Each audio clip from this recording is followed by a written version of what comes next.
We all agreed not to give gifts this year, my mother said, while my brother's kids opened iPhones, a $3,000 gaming rig, and VIP show tickets. You're so dramatic, Dad smirked. I simply nodded, grabbed my kids' jackets, and that night, I ended all shared accounts, cards, and payments in my name. By morning, 63 missed calls, and 2 police officers at my door. Intro music fades. They thought I was their personal ATM, their IT guy, their emotional punching bag. But on Christmas Eve, watching my kids' faces, something inside me snapped. And let me tell you, when I finally pushed back, they were the ones calling the cops. Can you believe that? My own parents. Slight pause. Tone shifts to reflective, but still raw. My name is Noah Hart. I'm 35, oldest son, husband to Telina, dad to 2 amazing kids who, honestly, find more joy in a cardboard box than any toy inside it.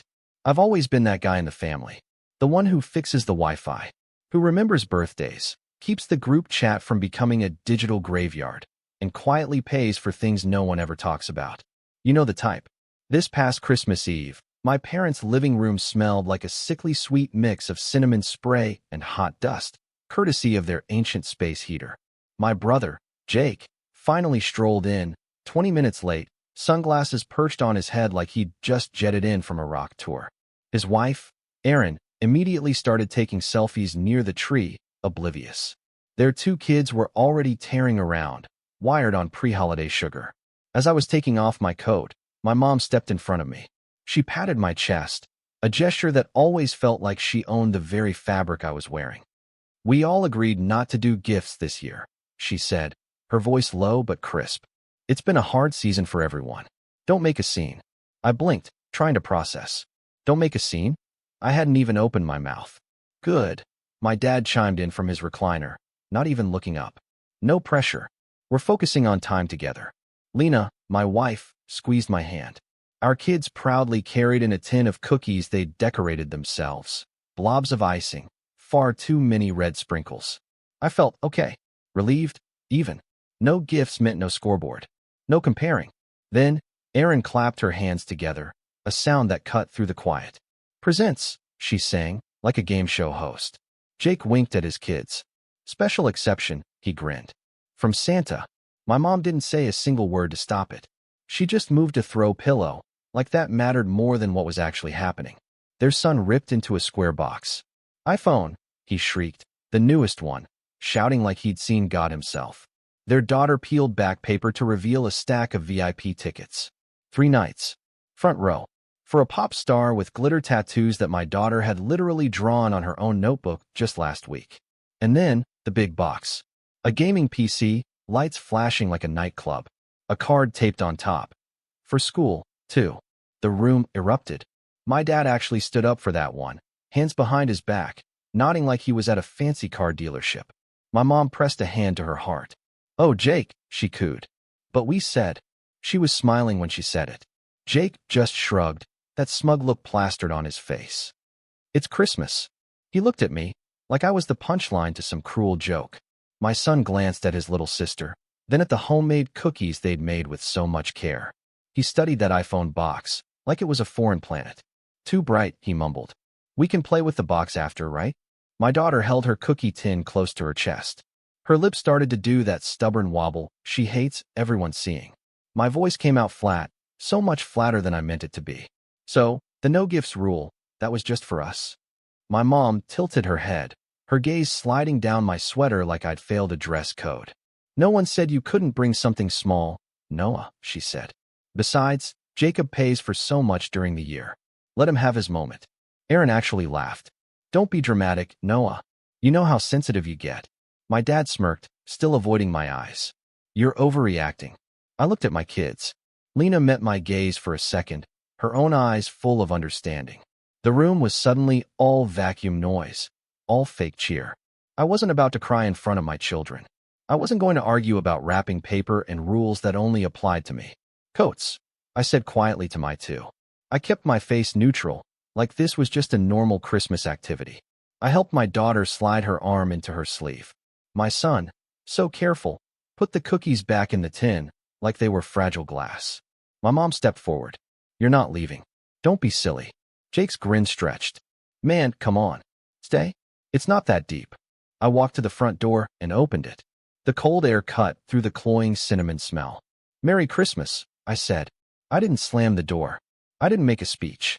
I just walked out, with my family, down the steps, into the frost that felt more like truth than anything inside that house.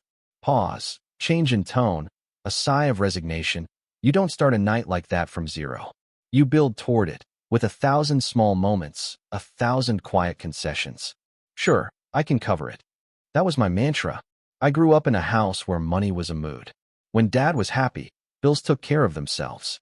When he wasn't, a light left on was a personal attack. Mom's love always came with a hidden invoice. We did so much for you, she'd say, and then hand me a memory disguised as a debt. Jake, he was the golden kid. Loud, charming, surfed on luck like it was a skill. When teachers called home about his energy, Mom called him gifted. When I brought home an honor roll certificate, she'd say, of course, and tell me to keep quiet so Jake could focus. At 17, I got a job washing dishes. Jake used the car I saved for because his gas money situation was complicated. At 19, I co-signed a student card for him so he could build credit. He built it like a bonfire, late fees, cash advances, then tears when Mom found the statement. You two figure it out, she'd say, passing me the bill. And I always did. I always figured it out. Slight pause, a shift to the present, and Lena, fast forward. I married Lena. We rented a small 2-bedroom with a perpetually squeaky window. Our kids shared a room, thought it was camping.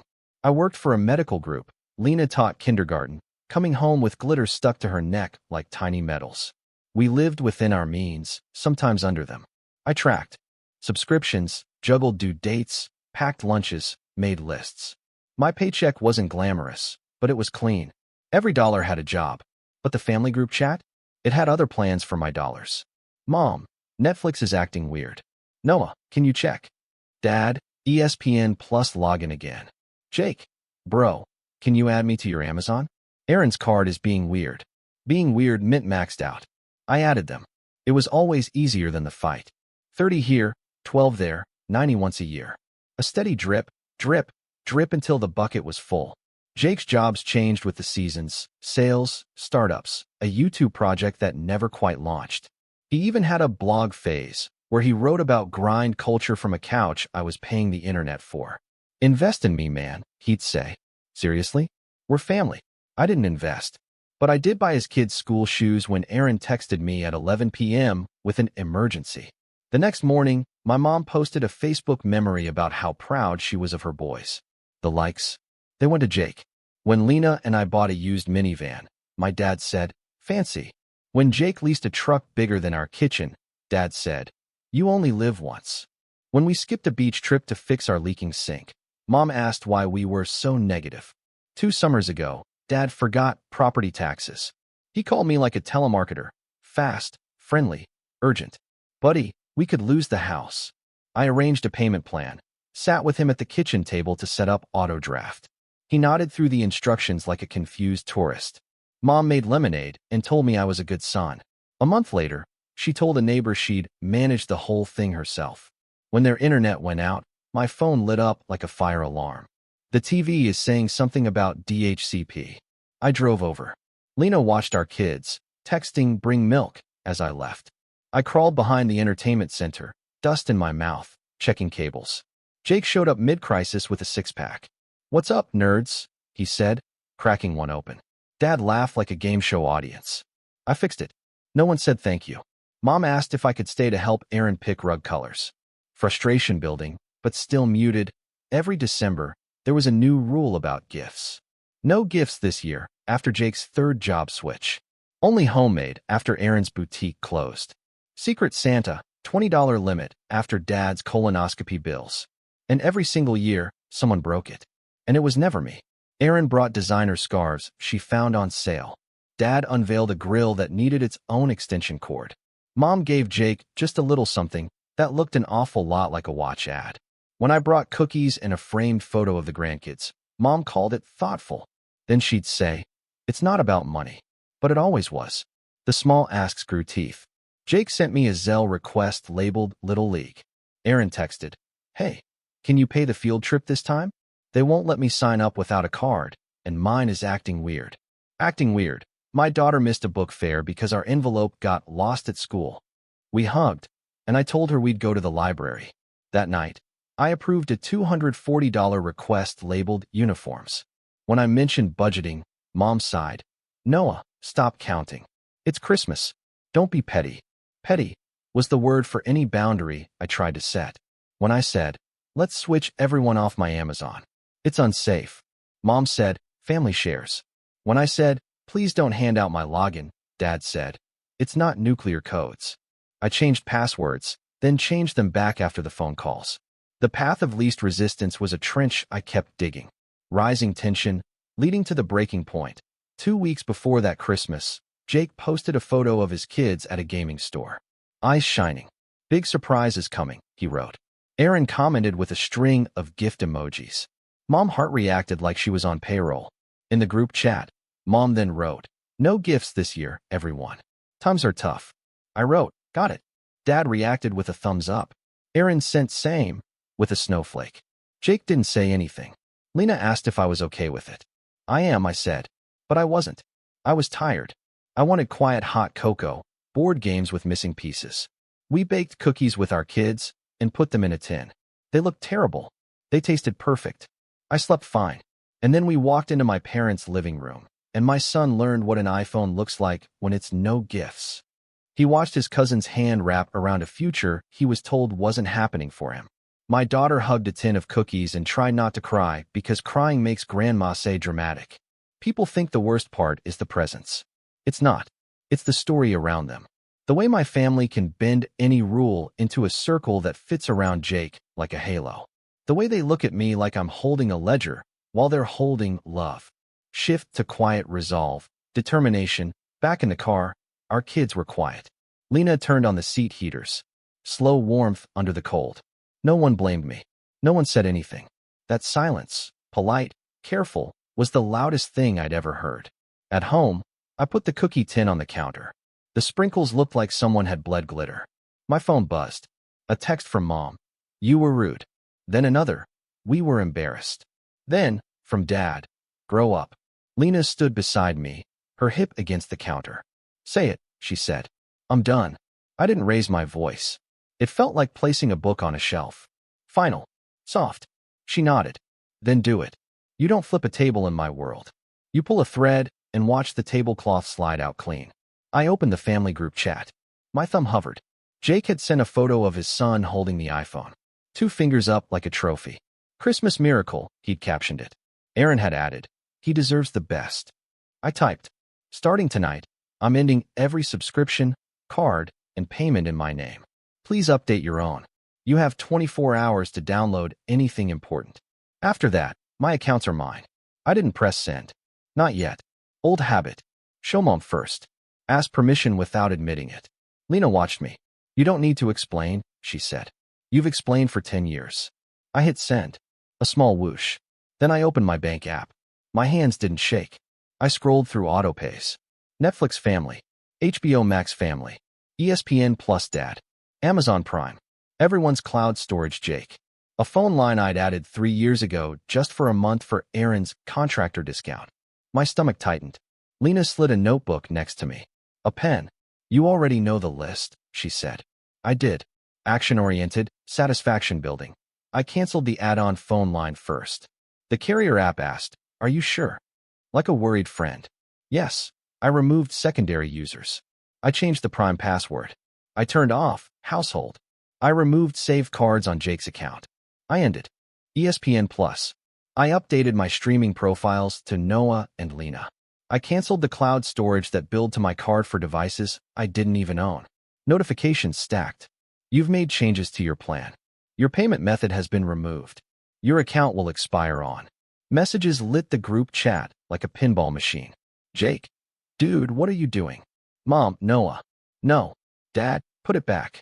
Aaron, are you serious right now? It's Christmas. Me. Yes. It's unsafe to share accounts and cards. Handle your own. Jake, wow. Power trip. Mom, we'll talk tomorrow. I turned off the chat's alerts. Not the group, just the noise. Lena handed me hot tea. It smelled like mint and a clean page.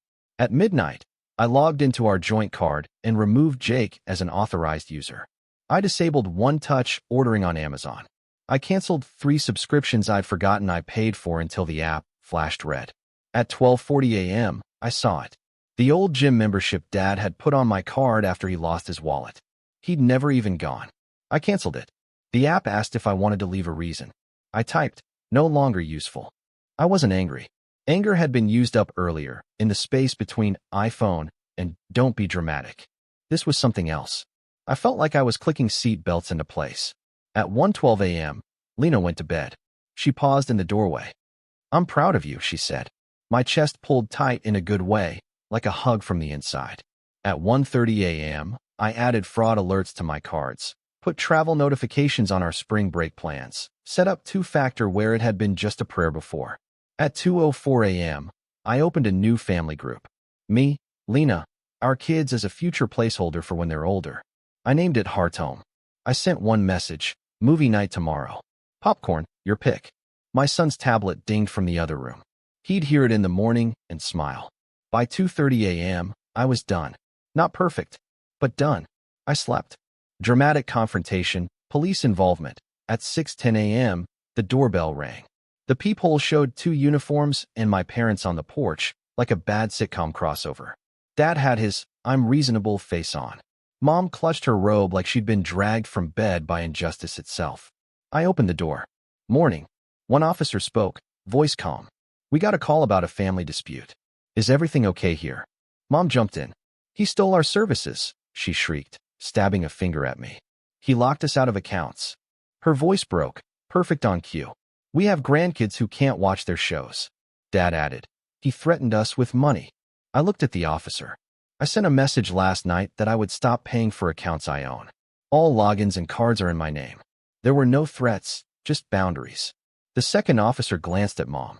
"Ma'am, this sounds like a civil matter." Mom's face shifted. "He's unstable," she said. "We're worried about the children." She tried to peer past me, like my living room was a crime scene. Behind me, Lena stepped into view. Ponytail, sweatshirt, calm. "Our kids are eating pancakes shaped like snowmen," she said. "Would you like one?" The first officer did a small smile, like he wasn't supposed to. "We don't need pancakes." Dad tried another angle. "Son, just turn it back on until after the holiday." "No," I said. Jake's text popped up on my lock screen like a comic speech bubble. "Put ESPN back, or I swear." I flipped the phone over. Mom stared at me like I was a door she should be holding open. "Family doesn't do this," she whispered. "Family doesn't make one person pay for everything and call it love," I said. The officer cleared his throat. "If there's no threat and everyone is safe, we'll head out." Mom's eyes filled, in a way I'd seen 1,000 times. Always time to tilt a room. "Noah, don't do this," she whispered. "It's Christmas." "It is," I said. "Go home."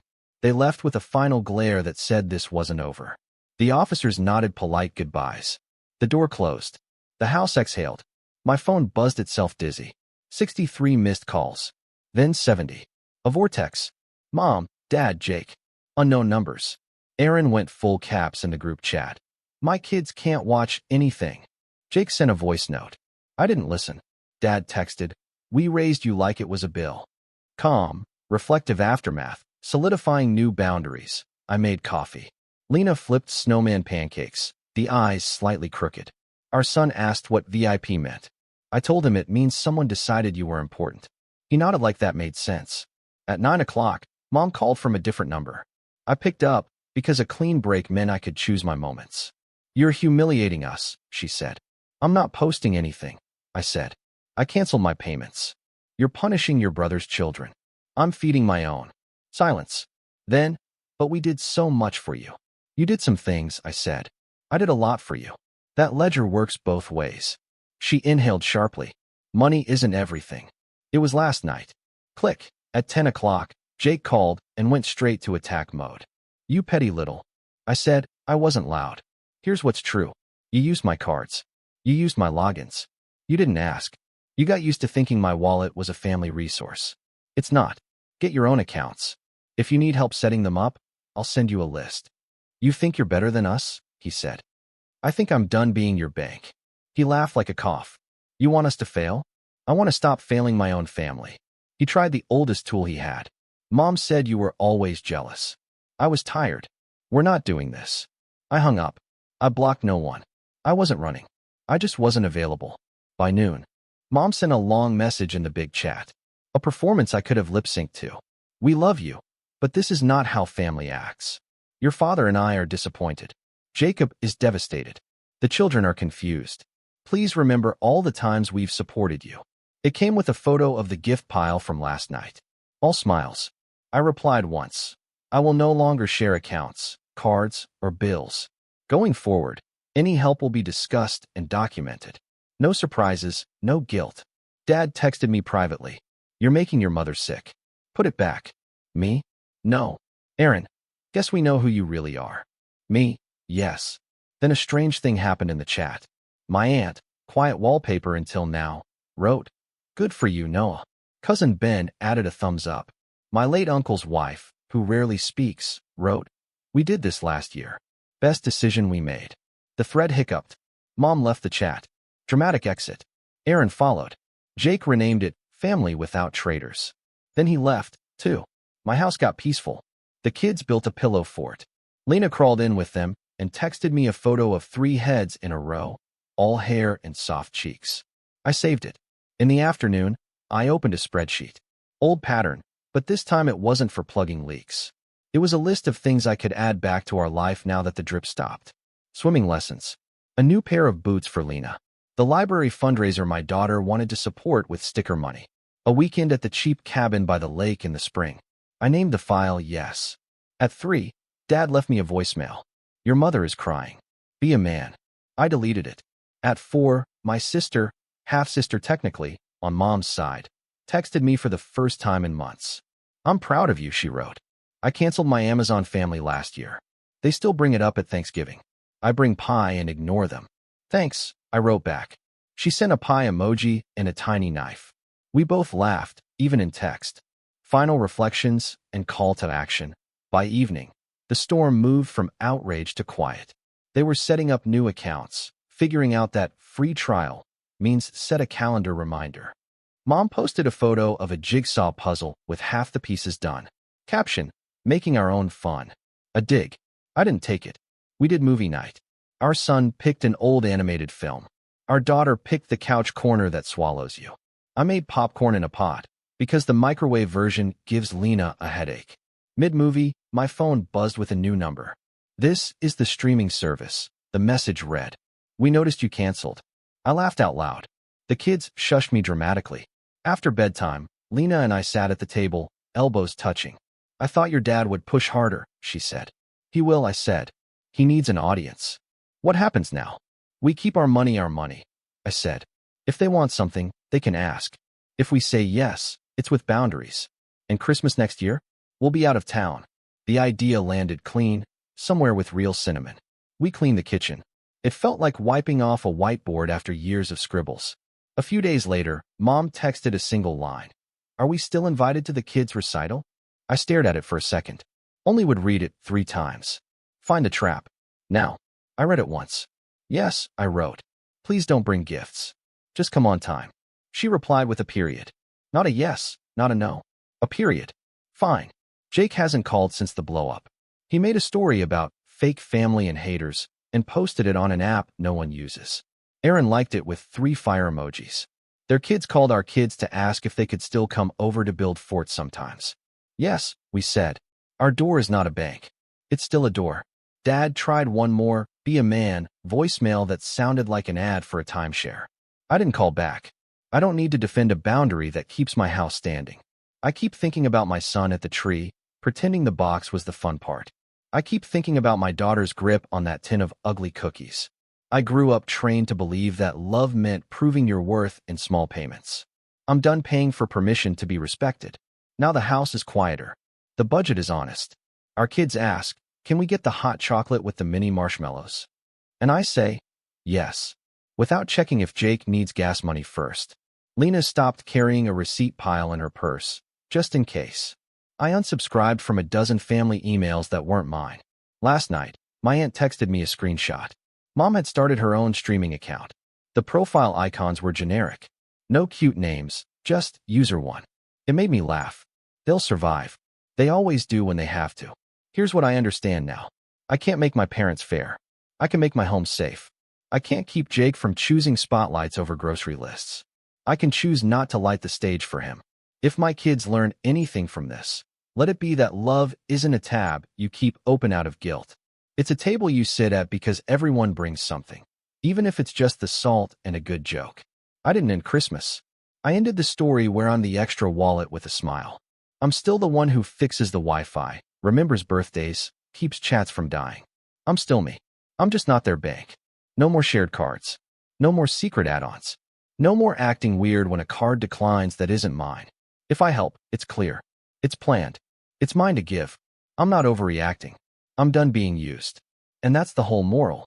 Simple as a snowman pancake. I will not be punished for having boundaries. I will not confuse access with love. I will not teach my kids that generosity means ignoring unfairness until it feels normal. They can keep their VIP tickets. I'll keep my family. And this time, I'm the one who decides who gets a seat at our table. Pause, what about you? Have you ever felt like you were stuck in a situation like this, constantly giving without getting anything in return? How did you handle it?